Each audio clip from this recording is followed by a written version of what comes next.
Bienvenue sur Teach aujourd'hui. Vous savez qu'être encouragé est une chose que tout le monde aimerait avoir dans la vie. On a remarqué sur la Terre qu'on obtenait des meilleurs résultats en encourageant les personnes qu'en les frappant ou en les décourageant. Les gens obtiennent des meilleurs résultats quand ils ont pris conscience de qui ils sont et qu'est-ce qu'ils ont, au lieu que quand on frappe sur leur dos pour le faire. Dieu le sait si bien que c'est lui-même qui nous apporte la parole qui nous fortifie et qui nous encourage. Et on a déjà commencé à apporter des paroles d'encouragement. Aujourd'hui, je vais m'arrêter à vous encourager dans ce thème-ci. Le jour de ta percée arrive. Tout le jour ne se ressemble pas. Il y a un jour que Dieu choisit pour te visiter, toi, te faire passer d'un point A à un point B. C'est ça la parole d'encouragement d'aujourd'hui. Alors, let's teach. Grandissons ensemble.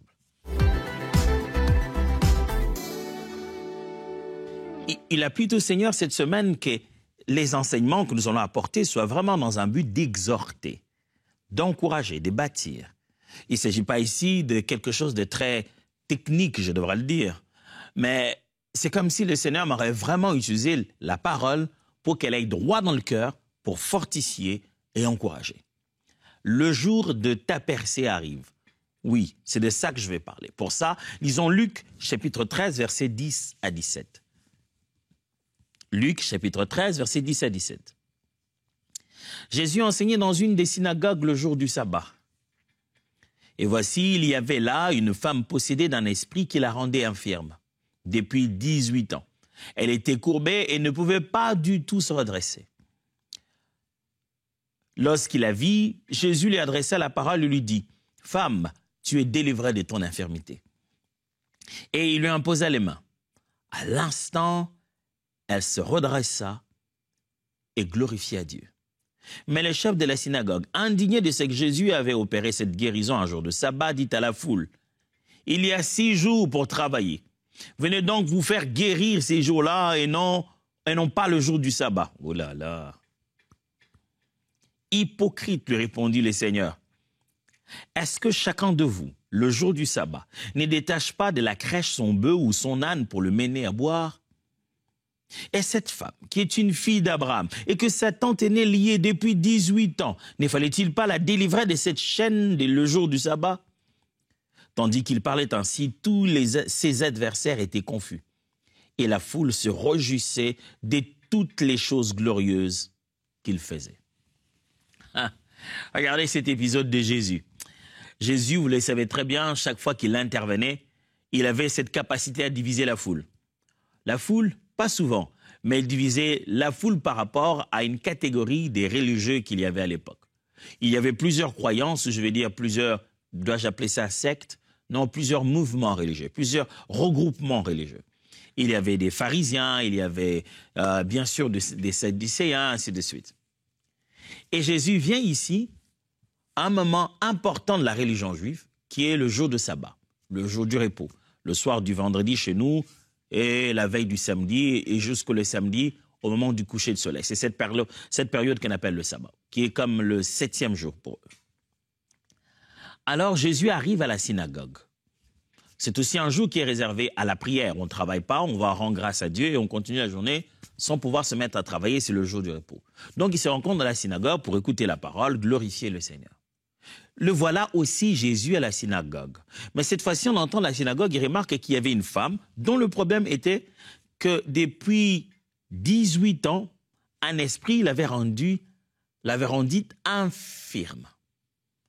Elle était incapable de bouger, elle était courbée. Jésus le voit, il se rend compte que cette femme n'arrive pas à se redresser, ça fait 18 ans. Waouh! Mes frères, il y a des choses qui sont collées à nous, qui font des fois la moitié de notre âge, au point qu'on a perdu espoir qu'un jour ça puisse disparaître. Mais un jour arrive. Le jour où Dieu voudrait te faire sortir de là où tu es, te faire vivre une percée, où tu quittes cette condition si difficile. Je ne sais pas, ça fait combien d'années? Pour cette femme, ça faisait 18 ans.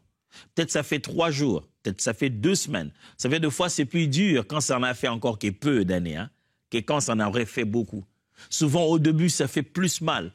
On a placé sa foi et on l'a senti être déçu. On n'a pas vu ce qu'on attendait. 1 année, 2 ans, à un moment, on a prié, on a fait des offrandes, on a assisté à des retraites, on a reçu des prières, on a participé à des conférences. On en a marre. Ça faisait 18 ans que cette femme était courbée. Au début, je crois que ça lui a fait mal. Après, c'est adapté. Après, c'est devenu si évident. Au début, les gens se disent, pourquoi elle marche comme ça, un peu courbée? Et je me dis, au début, les gens se disent, hé, redresse-toi. Il dit, je ne le fais pas exprès. Jusqu'à ce que tout le monde ait constaté. Qu'est-ce que fait? Elle est courbée. 18 ans. Ben, Jésus, il est dans la trentaine. Cette femme, ça fait 18 ans, donc Jésus était déjà sur terre. Il aurait pu directement le guérir jusqu'au jour où, la Bible dit, Jésus était au jour de sabbat dans la synagogue. Il voit la femme et il va vers elle et dit, « Oh, non, c'est pas possible, tu ne peux plus continuer à être comme ça. » La Bible dit, Jésus lui dit, « Femme, tu es délivrée de ton infirmité. » Il n'a même pas chassé un démon. Mais c'était clair, la Bible dit, c'était un esprit qui le rendait infirme. Jésus n'a même pas parlé au démon, il a parlé à la femme. Il a permis à la femme de prendre conscience qu'il y ait changement. Jésus s'approche et dit, femme, tu es délivrée de ton infirmité. Et voilà, Jésus impose les mains et à l'instant, la voilà qui se redresse. Jésus lui dit d'abord, au lieu d'imposer les mains et puis lui dire après, il lui dit d'abord, il dit, femme, tu es délivrée de ton infirmité. Il impose les mains, il enlève, oh, boum, la femme se redresse. Oh, waouh, qu'est-ce qui s'est passé? Mais la Bible dit, le chef de la synagogue, celui qui était en charge des cultes, lui, il n'est pas content, il est énervé. Et j'aime bien, je trouve intéressant ce qu'il dit, hein, au verset 14. Il y a 6 jours pour travailler. Venez donc vous faire guérir ces jours-là et non le jour du sabbat. Oh, vous voyez ce que la religion peut faire? La religion peut devenir si têtue qu'elle chasse Dieu lui-même. La religion est une façon d'administrer les choses de Dieu, au point que même Dieu lui-même perd tout droit. La religion est un instrument qui devient si puissant au point de demander à Dieu une carte d'accès. C'est comme si on demande à Dieu une carte d'accès au culte. C'est sous-entendu qu'ils observent le sabbat selon les instructions de Dieu. Et le Dieu du sabbat vient de faire un miracle et on met ça sur le dos de l'erreur humaine. On dit, l'homme, c'est ta faute. Pourquoi tu as fait vivre le miracle aujourd'hui? C'est ta faute. Si tu as besoin d'un miracle, viens les 6 jours. Je suis venu 6 jours. Imaginez cette femme. Je suis venu ici tous les autres 6 jours. Vous ne m'avez jamais guéri. Ce n'est pas comme s'il y avait des guérisons les autres 6 jours et je n'ai pas daigné utiliser ces guérisons disponibles et qu'aujourd'hui je force la main. Non.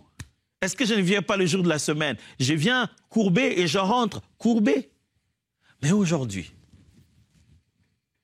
il m'a juste dit, mon infirmité est partie. Il n'y a pas eu un travail spécial. Jésus a juste dit, ton infirmité est partie, il a mis la main sur elle et c'est fini. Mais les chefs de la synagogue nous révèlent quelque chose et le comprend et sous-entend qu'il y a eu une opération, un travail a eu lieu. Il sait qu'un travail a eu lieu. Mais puisque c'était par les mains de Jésus, il dit, on ne fait pas ça ici. Si vous voulez vous faire guérir, allez les autres jours. Les hommes ont même chassé Dieu dans son propre jour. Le sabbat est censé être un jour consacré à Dieu. Un jour où on vient glorifier Dieu. Un jour où Dieu vient juste nous manifester sa bonté, sa grandeur. Et il se met à le faire. L'homme s'en plaint. Mon frère, ma sœur, j'aimerais te dire une chose, si tu m'entends aujourd'hui et si tu me vois aujourd'hui. Il finit toujours par avoir un jour. Je ne sais pas quelle date ça sera dans le calendrier, mais il y a un jour où tes larmes vont cesser de couler. Le jour où Dieu accomplit sa promesse, vous êtes à l'intérieur de ce jour-là. Vous vous demandez, pince-moi un peu, est-ce que c'est vrai? J'ai vécu des promesses accomplies de Dieu où j'ai envie de me dire, Dieu, est-ce que c'est pour de vrai? Je me souviens être arrivé à certains endroits du monde. J'entre, on va m'accueillir, on m'amène à l'hôtel. J'arrive, je dépose ma valise. Je ne sais même pas monter sur ce lit-là. Je ne sais même pas enlever mes chaussures. Que je me mets au sol. Et je dis, Dieu, qu'est-ce que je fais ici? Dieu, qu'est-ce que je fais ici? Qu'est-ce que le fils d'Alexandre et Pauline fait ici? Qu'est-ce que je fais ici? Qu'est-ce que ce garçon de Ngaba fait ici? Comment je suis arrivé là? Mais tu l'avais dit qu'un jour, et ce jour est réellement là, et c'est tellement vrai que je me demande, je pensais que j'allais regarder ce jour à la télé et le voir s'accomplir. Le jour est en moi, il est dans ma vie. Mon frère, le jour de Dieu, de la percée, lorsqu'il va arriver dans ta vie, même toi-même, tu auras l'impression de rêver. Mais ce jour existe. Je ne connais pas le mois, je ne connais pas l'heure, mais il s'agira de toi et le Dieu de la Bible l'accomplira pour toi, dans ta vie, pour sa gloire. Et toi-même, tu seras étonné de te rendre compte qu'il ne ment jamais. Le jour de cette femme était arrivé. Un jour considéré pour les hommes comme un jour, on ne devait pas le faire. Il n'y avait aucune attente dans l'air. Ces gens sont venus dans la maison de Dieu sans aucune attente de sa manifestation. Ils étaient prêts à parler à Dieu et partir. Vous imaginez, vous venez en réunion avec Dieu et vous préparez-vous à parler, chanter, et aucune réaction de sa part. Au moment où Dieu réagit, le chef de la synagogue est fâché. Non, Dieu ne peut pas faire ça, il est censé. Vous voyez, la religion fait taire Dieu. Il dit, Dieu, tu n'as rien à dire. On sait déjà les genres de choses que tu dis. On a déjà compris, tout est dans le livre. La religion a tendance à vouloir enchaîner Dieu. Dieu, tu n'as rien à faire. Aujourd'hui, c'est un jour de culte. Aujourd'hui, c'est les dimanches. Nous sommes bien habillés. On est quand même habillés proprement comme ça. Quelqu'un ne peut pas tomber un jour de dimanche pour la délivrance. Si vous avez besoin de délivrance, vous pouvez les délivrer un jour de la semaine. J'ai déjà entendu ça. Les gens viennent au culte de dimanche sans aucune expectation, pas d'attente. Ils sont venus pour faire leur culte. Ce n'est même plus le culte de Dieu. Un culte de dimanche, prier pour un malade, ou pendant un culte de dimanche, dans une prédication, quelqu'un tomber ou bien être délivré, c'est scandaleux.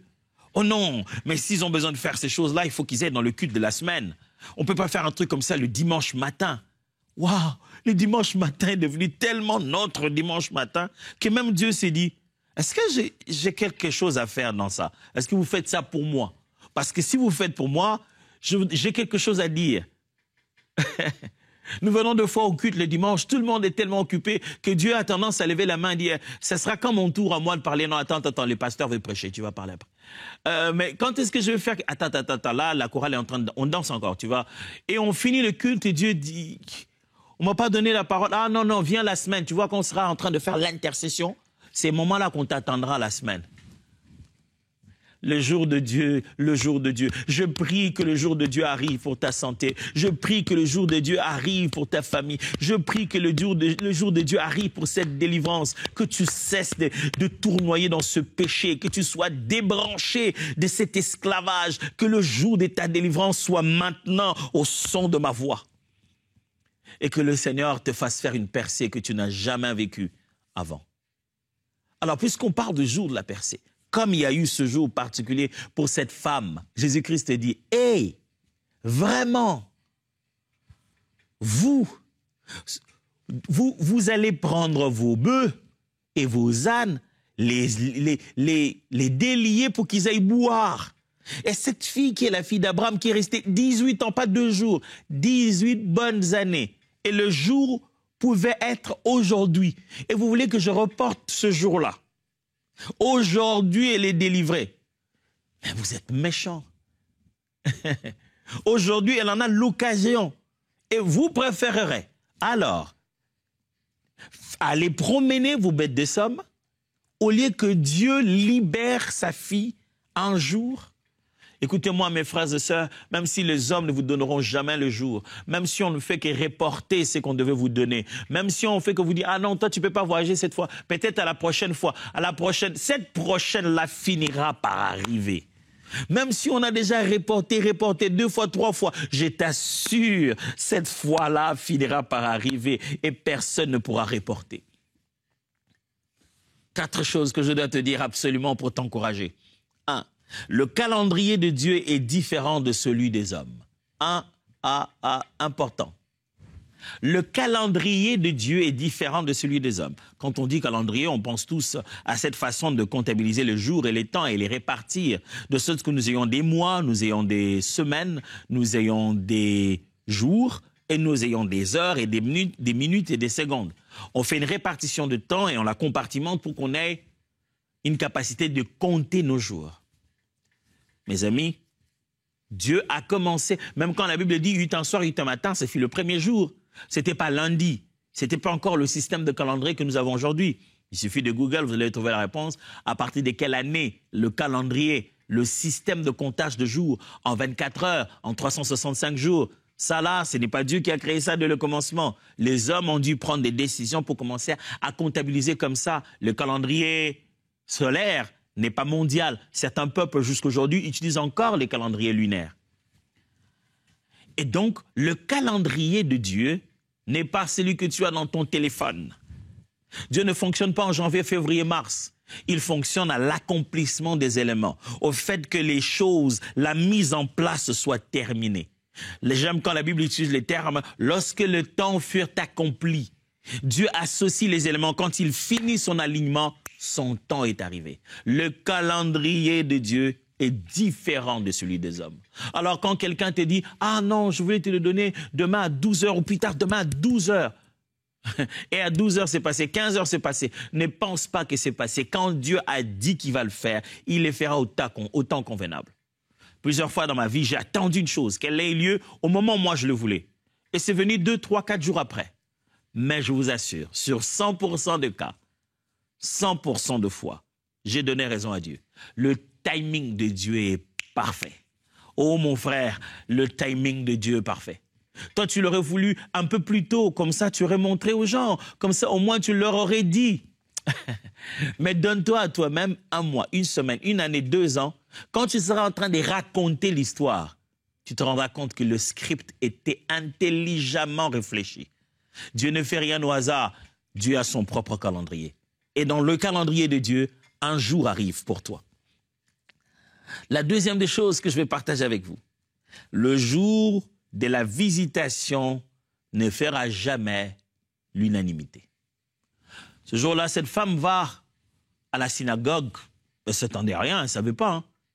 Mais Jésus l'a guérie parce que c'était le calendrier de Dieu. Chez les hommes, ils disent, c'est le sabbat. Mais Jésus dit, c'est le jour de la guérison. Mais deuxième chose, c'est que le jour de la visitation ne fera pas l'unanimité. Tout le monde devait être content pour cette femme. Tiens, le chef de la synagogue, ça s'est passé dans sa synagogue. Aujourd'hui, de nos jours, oh là, il serait déjà sur Internet. Hein. Il aurait déjà fait une interview, on aurait déjà interviewé en disant « Oui, mais c'est vous, les chefs de la synagogue, où a lieu le miracle ?» Il dit « Oui, vous savez, moi j'ai toujours vu Jésus, je me suis toujours dit que ce jeune homme, il est un peu différent. On est vraiment... Je pense qu'il allait faire une petite pub sur sa synagogue. » Notre synagogue se trouve sur la rue de la Droite, numéro 45. N'oubliez pas de nous visiter, la synagogue où Jésus a fait son miracle. Il y aura même un motto. Il sera en train de dire ça. Synagogue où Jésus a fait son miracle. Venez dans notre synagogue où les gens courbés se redressent. Qui sait? Peut-être que Jésus sera là. Oh, je crois qu'il aurait fait une grosse pub. Mais là, il n'est pas content. Est-il le seul à ne pas l'être? Je pense pas. Je pense qu'il y avait d'autres conservateurs peut-être qui avaient même attitude. Ouais, guérison, oui, mais pas le jour de sabbat. Est-ce que c'est un bien, un mal? Normalement, c'est un mal d'après la religion. Hein. Il a fait le jour de sabbat quand même. Quand même. Écoutez-moi, le jour où l'Éternel vous visite, ça ne fera pas l'unanimité. Tout le monde ne sera pas heureux pour votre joie. Dois-je le répéter? Tout le monde ne sera pas heureux pour votre joie. Votre joie énervera. Votre plaisir, votre bonheur énervera. Certains feront des postes contraires à ce que vous avez vécu. Certains diront le contraire de ce que vous êtes en train de consommer. Mais je vous dis une chose, votre jour arrive. Le jour de votre visitation, même si les gens sont fâchés, ça ne les empêchera pas, ça ne t'empêchera pas d'être redressé. Vous savez, moi, j'ai envie de dire au chef de la synagogue, « Ah, ben, Jésus l'a redressé le jour de sabbat. Tu n'as qu'à aller arrêter ces miracles-là. Hein. Va la courber. » Et lui dit, « Va la faire courber. » Et comme ça, tout redevient normal. J'aime la fois où Jésus l'a fait avec une personne qui avait une main séchée. Il a demandé à la personne de venir au milieu. Et la Bible dit, il le regardait tous pour voir s'il allait faire ce miracle-là le jour de sabbat. Et lui-même dit, est-il permis? Il parle avant de faire le miracle. Mais personne ne l'arrête. Et j'aime cette phrase, la Bible dit, tout le monde le regardait pour voir s'il allait le guérir le jour de sabbat, pour qu'on puisse l'accuser. C'est-à-dire, ils n'ont aucun doute sur sa puissance. Ils savent qu'il va le guérir et ça va devenir une raison d'aller l'accuser. Arrêtez-les de guérir. Ils ne peuvent pas l'arrêter, ils n'ont pas le pouvoir. Guérissez à sa place, ils n'en ont pas. Écoutez-moi, les hommes peuvent dire ce qu'ils vont dire. Tu n'auras jamais l'unanimité. Personne ne pouvait le faire pour toi. C'est Dieu qui l'a fait pour toi. Et c'est Dieu qui mérite la louange et la gloire. Aucun homme n'aurait pu te sortir de là. Si Dieu l'a fait, tu n'as de compte à rendre à personne. Glorifie le Seigneur. N'essaye pas de rendre tout le monde heureux. Certaines personnes étaient heureuses, faisaient leur bonheur était dans ta douleur. Alors ne pense pas qu'ils vont devenir tout bonnement heureux parce que tu n'es plus sous le joug. Les jours où l'Éternel te visite, quelqu'un sera fâché. Eh bien, sois à l'aise avec ça. Imaginez-vous, on aurait dit un sorcier, un charlatan, quelqu'un dans l'occultisme qui voulait détruire la vie de cette dame. Si cette personne n'était pas heureuse, on allait comprendre. Mais là, c'est le chef de la synagogue. C'est comme si on venait à l'église, ton pasteur, le jour où tu es délivré, un dimanche, il est énervé. Pourquoi? Parce que tu es tombé avant ta délivrance et que tu t'es sali. Et les honorables qui étaient dans la réunion de culte ce jour-là n'ont pas apprécié le fait que ça s'est passé de manière agitée. Et il est fâché que tu aies été guéri. Il dit, mais les services de guérison, il y a des cultes la semaine, on peut le faire le culte la semaine. Oh. Donc aujourd'hui, on dit à Dieu, non, Dieu, non, pas maintenant, Dieu, tu vas nous déranger, viens demain. Et on dit qu'aujourd'hui, on est venu pour toi. Frère, le jour où le Seigneur te visite, tu vas toucher certaines sensibilités. Tu vas déranger certaines personnes. Tout le monde ne sera ni théologiquement, ni intellectuellement d'accord avec la visitation divine dans ta vie. Mais une chose est sûre, ça sera ton jour. Troisièmement, la valeur d'un homme est supérieure à celle d'un jour sacré. C'est ce que Jésus essaie de leur démontrer ici. Et j'aime comment il est dit, les jours où il guérit l'homme à la main séchée. Il dit, ce n'est pas l'homme qui a été créé pour le sabbat. C'est le sabbat qui a été créé pour l'homme. Combien de fois nous ne renversons pas les choses? Nous pensons que les institutions sacrées ont plus de valeur que l'homme. Ces institutions sacrées, ces programmes que Dieu a fait sur la terre, il ne les a fait qu'à cause du plan qu'il a à accomplir à travers l'être humain. Tous ces tralala, c'est parce que Dieu a un projet à accomplir avec l'être humain. Le sabbat, tout ce qu'il a fait, le jour il veut enseigner quelque chose, c'est révéler à l'être humain, le faire connaître sa volonté et lui donner l'autorité de régner ici sur terre comme lui. Donc le sabbat, si Dieu l'a fait, c'est en faveur de l'homme. Ce n'est pas que le sabbat a plus de valeur et à cause du sabbat, Dieu crée l'homme. Non, c'est parce que l'homme a tellement de valeur que pour le reposer et pour le faire vivre comme Dieu, Dieu a créé ce sabbat, le jour de son repos, qui devient aussi le jour du repos de l'homme. L'homme a toujours plus de valeur que les jours sacrés. Souvenez-vous de ça. Oh non, aujourd'hui quand même, pasteur, c'est mon anniversaire. Je ne peux pas quand même aller prier. Il faut quand même que j'aille fêter. Toi, tu es plus important que le jour de l'anniversaire. Qui t'a dit que ton jour de l'anniversaire, tu dois absolument aller te saouler et manger un gâteau. Si le jour de ton anniversaire, c'est le jour que l'Éternel a choisi pour te visiter, qu'est-ce que tu fais? Non, écoutez, demain, on ne peut pas quand même faire ce moment de prière-là. Demain, ça sera l'anniversaire de mon enfant. On peut prier le jour d'après. Qui t'a dit que le jour d'après, tu seras vivant? Qui t'a dit que le diable ne peut pas te tuer le jour de ton anniversaire? Qui t'a dit que ta santé ne peut pas te lâcher à la veille de ton mariage? Si la mort n'a pas peur de ton mariage, ni de ton anniversaire, si un AVC, une crise n'a pas peur du jour de ta collation de grade, de ta remise des diplômes, combien de sinistres n'arrivent-ils pas à des jours spéciaux dans nos vies? Pourquoi voudrais-tu que la visitation divine soit reportée? Pourquoi voudriez-vous que Dieu s'en va respecter nos journées, ne rien faire de bien pour nous ce jour-là, parce qu'il doit lui au moins respecter ça?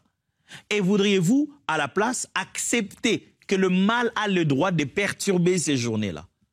Si je te trouve piquer une crise le jour de ton anniversaire, je prie pour toi pour être guéri ou non? Bien sûr que tu me diras oui. Mais si c'est le jour de ton anniversaire sans crise, et que c'est le jour où l'Éternel veut que je prie pour toi, pour quelque chose qui arrivera demain, tu me donnes rendez-vous le jour d'après? Non, mon frère, le jour de Dieu, c'est le jour choisi pour toi. Tu as plus d'importance que le jour sacré. Et enfin, je dois le dire, Jésus-Christ a le pouvoir sur tous les jours de la vie. Il n'y a pas un jour de ta vie où Jésus ne peut pas agir. Tous les jours, lundi à dimanche, n'importe quel jour de l'année peut être le bon jour où Dieu veut agir dans ta vie. Jésus-Christ a pouvoir sur tout. C'est ce qu'il essaie de leur montrer. Il dit, le Fils de l'homme est au-dessus du sabbat. Il veut leur dire, mais attendez, vos traditions, vos jours, samedi, dimanche, lundi, tout ça, c'est rien. Le Fils de l'homme, il vient là. Celui qui vient d'en haut est au-dessus de tout. Mes amis, même si on vous dit, aujourd'hui, c'est un jour sacré, c'est le jour au village où on invoque les esprits. Ça, c'est un jour où les gens ne doivent pas dormir. Parce que les esprits sortent. N'ayez pas peur. Celui qui est en vous est plus puissant que tous les jours. Il est au-dessus de tout. Ce n'est pas en vain qu'on appelle l'éternel, l'atemporel, celui qui est en dehors du temps que les hommes contrôlent. Il est puissant et tous les jours sont à ses pieds. Si tous les jours sont à ses pieds, il y en a un qu'il a prévu pour bouleverser ta vie. Alors écoute-moi mon frère, écoute-moi ma sœur, ton jour arrive. Tu l'auras peut-être pas arraché en prière. Tu l'auras peut-être pas désiré tellement dans les jeûnes. Non, non, non, non. L'Éternel a décidé de te donner le jour de départ d'un bonheur inestimé. Laisse-moi rendre grâce avec toi. Père, nous te bénissons de ce que tu as un jour pour chacun d'entre nous. Il y a un jour pour le bonheur du juste. Il y a un jour pour le malheur de l'insensé. Il y a un jour pour la récompense du bienfaiteur. Il y a un jour pour la punition du méchant. Mais il y a un jour. Et je crois qu'il y a un jour pour mon frère et ma sœur qui m'entend, le jour de sa percée. Comme il en était le cas pour cette femme, même le jour du sabbat à la synagogue, tu as tout transformé. Je prie que ce jour arrive. Je prie pour certains que ce soit maintenant, au son de ma voix, le jour où ils m'entendent. Ce soit le fameux jour. Je prie que les témoignages s'en suivent. Et au courant de cette semaine, plusieurs disent, cette semaine a été la semaine de mon jour. Et que toute la gloire ne revienne qu'à toi. Au nom de Jésus. Amen. Alors, voyons-nous demain. Dieu vous bénisse.